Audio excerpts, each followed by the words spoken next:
In the nearly 2 decades that I have been mentoring clients, especially startups, where I ask them to articulate their value proposition, a vast majority of them will say that essentially their value proposition is they will be a one-stop shop whereby they're going to do a lot of different things rather than be a specialist in any one type of a thing.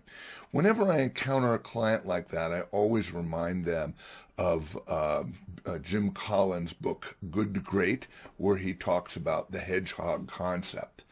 And so if you think about that for a moment, and if you're ever familiar with it, but basically the concept is he compares a fox to a hedgehog. And in the world of a fox is a very cunning animal. He sits there, he has a lot of different skill sets. He usually sits there, looks at a particular problem, and over time he can overcome those particular problems by looking at it from a lot of different ways. However, the fox is not an apex predator in the world. It just kind of exists somewhere in that predator thing. He's not, like I said, he's not the apex predator in that particular world. Whereas a hedgehog, by contrast, is quite frankly very slow. It's small. It would generally make easy prey for any other animal, but it does have one thing that it does better than anybody else, and that is whenever it encounters a problem, it simply rolls into a ball, and then those spikes that it has on its back act as protection and creates very undesirable for any predator to want to eat them. So when I tell that to my clients, I tell them it's so much better to be like that hedgehog, where you're really good at one thing rather than a lot of different things.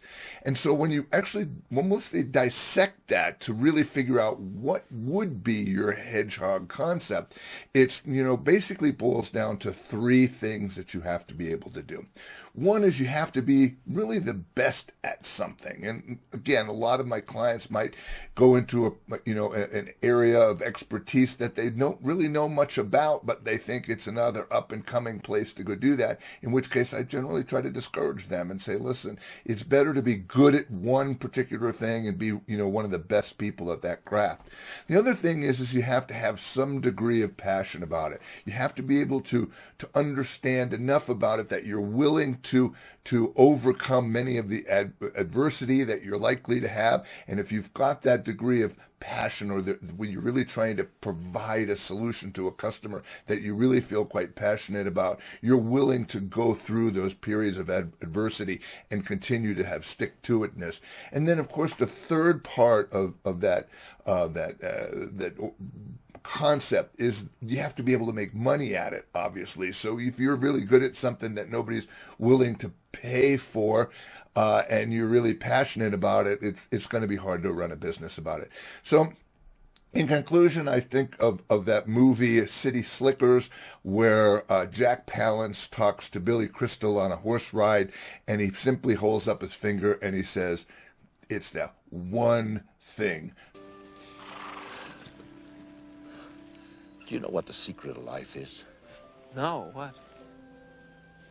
This. Your finger? One thing.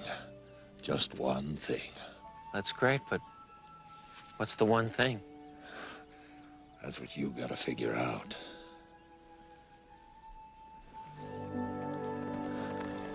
So when I think about this, and going back to the clients I service, be better to be good at one thing rather than cast a wide net and be good at a lot of things, because the best, you'll just be mediocre.